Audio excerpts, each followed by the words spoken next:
একটি football match মাত্র ৯০ মিনিটের খেলা, কিন্তু সেই খেলার উত্তেজনা যদি একজন নিরীহ মানুষের জীবনের শেষ অধ্যায় লিখে দেয়, একটা দলের জার্সি, একটা সমর্থন, এগুলো কি সত্যিই এত বড় হতে পারে যে একজন বাবা আর কখনো তার ২ মেয়ের কাছে ফিরে যেতে পারবে না?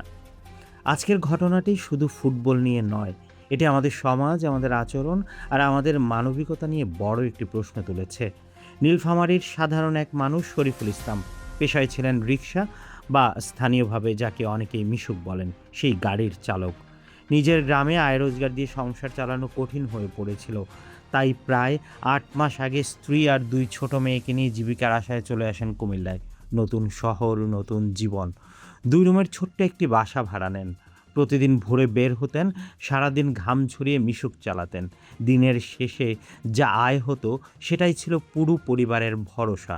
স্বপ্ন খুব বড় ছিল না, শুধু চেয়েছিলেন মেয়েদের মুখে দুবেলা খাবার তুলে দিতে। হয়তো একদিন তাদের পড়াশোনাও করাতে পারবেন। কিন্তু কে জানতো জীবনের সবচেয়ে বড় বিপদ তার জন্য অপেক্ষা করছে কোনো সড়কে নয়, বরং একটি ফুটবল ম্যাচের সামনে। সেদিন রাতে বড় পর্দায় শতাধিক মানুষ একসঙ্গে বসে খেলা দেখছিলেন। ছিল আর্জেন্টিনা বনাম মিশরের উত্তেজনাপূর্ণ ম্যাচ। চারপাশে উৎসবের আবহ। কেউ আর্জেন্টিনার সমর্থক, কেউ মিশরের। শরীফুলও সবার মতোই নিজের পছন্দের দলকে সমর্থন করছিলেন।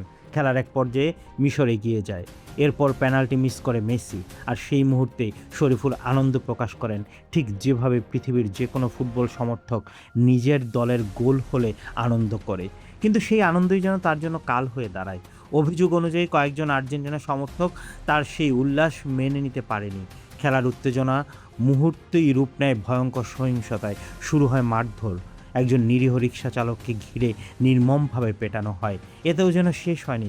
গুরুতর আহত অবস্থায় তিনি যখন নিজের বাসায় আশ্রয় নেওয়ার চেষ্টা করছিলেন, তখনও কয়েকজন লাঠিসোঁটা নিয়ে সেখানে গিয়ে হামলার চেষ্টা করে বলে অভিযোগ রয়েছে। ভাবুন তো, সেই মুহূর্তে ২ ছোট্ট মেয়ে কী দেখেছিল? তারা দেখেছিল কয়েক ঘন্টা আগেও যে মানুষটি সংসারের জন্য রিকশা চালিয়ে ঘরে ফিরেছিল, সেই বাবাকে এখন মানুষের একটি দল মারতে তেড়ে এসছে। ছোট্ট ২টি শিশুর কাছে সেটি ছিল জীবনের সবচেয়ে ভয়ঙ্কর রাত। সবচেয়ে কষ্টের বিষয় হলো এই পরিবারটি নিজেদের জেলা ছেড়ে প্রায় ৪৬০ কিলোমিটার দূরে এসেছিল শুধুমাত্র জীবিকার জন্য। নতুন শহর তাদের কাছে ছিল প্রায় বিদেশের মতো। সেখানে ছিল না আত্মীয় স্বজন, ছিল না পরিচিত কেউ, ছিল শুধু শরীফুলের কঠোর পরিশ্রম। আজ সেই মানুষটি আর বেঁচে নেই। নিহতের এক স্বজন, যিনি কুমিল্লাতেই থাকেন, জানান শরীফুলের সঙ্গে কারো কোনো ব্যক্তিগত বিরোধ ছিল না। মাত্র ৮ মাস আগে তিনি এখানে এসেছিলেন।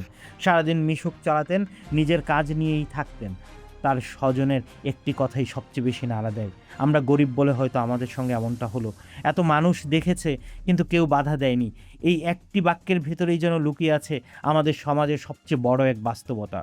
প্রশ্ন হচ্ছে, ফুটবল কি কখনো মানুষকে মারার কারণ হতে পারে? বিশ্বজুড়ে ফুটবল নিয়ে আবেগ আছে, উল্লাস আছে, তর্ক আছে। ব্রাজিল, আর্জেন্টিনা, ইউরোপের বড় বড় ক্লাব, এই সব নিয়ে বন্ধুরা হাসাহাসি করে, খুনসুটি করে।